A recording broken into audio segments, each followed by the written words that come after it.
Olá, muito boa noite. Seja bem-vindo ao nosso Giro de Notícias.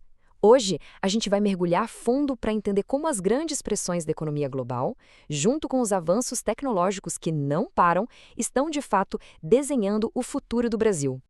E a grande pergunta que fica no ar é justamente essa: como é que essas coisas todas, mercados, inteligência artificial e as decisões tomadas aqui dentro, se conectam? Parece um quebra-cabeça gigante, mas hoje a gente vai tentar montar essas peças. Bom, vamos começar pelo cenário econômico, que está bem interessante. Olha só, lá nos Estados Unidos, a inflação dá uma aliviada, caindo para 3,1%. Um sinal de respiro, né? Mas, por aqui, o Banco Central decide manter o pé no freio, com a nossa taxa Selic firme em 10,75%. E essa cautela toda tem um motivo, sabe? É que quando a maior economia do mundo se mexe, a marola chega forte por aqui. É essa tensão que dita o ritmo, forçando o Brasil a navegar com muito cuidado para não ser pego de surpresa. E para botar mais tempero nesse caldo, a gente ainda tem as tensões diplomáticas no Oriente Médio que estão subindo. Isso mexe diretamente com o preço do petróleo e joga uma dose extra de incerteza nos mercados globais. É um fator que o Brasil não pode tirar o olho. Pois é, e no meio dessa confusão econômica toda, tem outra força, talvez até mais poderosa, que está mudando as regras do jogo. A gente está falando, claro, do principal motor de mudança hoje em dia, a tecnologia, e mais especificamente, a inteligência artificial.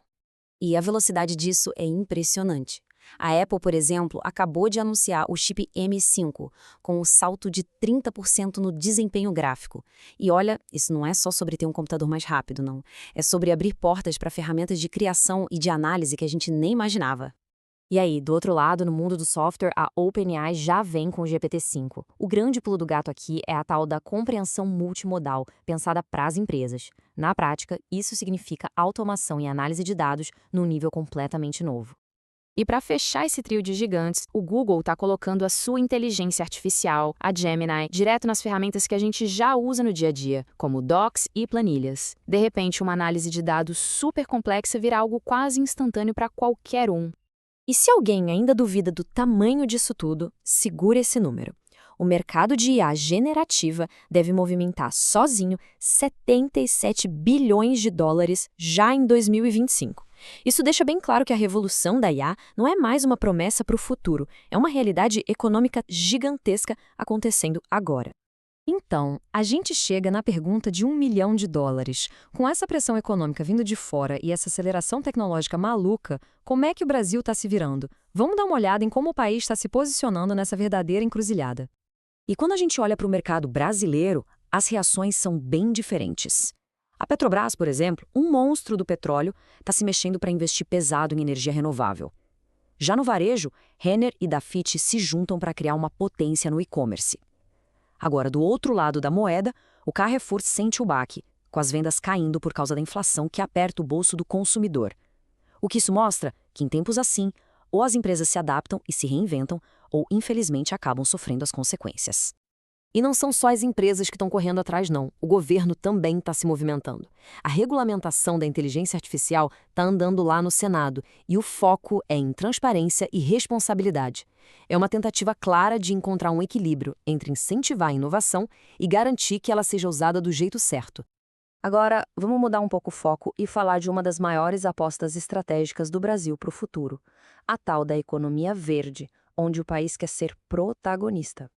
E o passo fundamental para isso foi a aprovação do novo marco legal do hidrogênio verde. E isso não é pouca coisa, viu? É basicamente um convite com tapete vermelho para o investimento estrangeiro, posicionando o Brasil como um futuro polo de energia limpa no mundo. E a prova de que essa virada para a sustentabilidade é para valer está no caixa das grandes empresas. Elas já estão separando mais de 15% de todo o dinheiro de investimento para projetos de descarbonização.